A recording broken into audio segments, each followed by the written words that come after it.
Welcome to Samba Samba. Enjoy the video. You begin by identifying independent clauses and short introductory elements. This is the essential prerequisite. Scan the sentence. If you find two complete thoughts joined by and but, or insert a comma before the conjunction.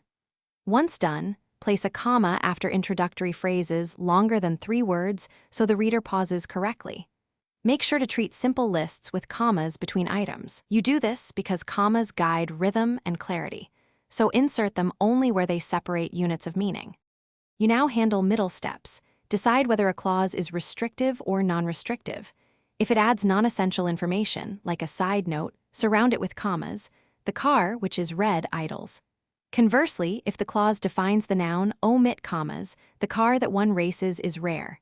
Next, enclose parenthetical phrases and tag questions in commas because they interrupt flow.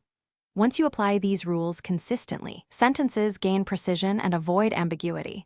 So test by removing the phrase.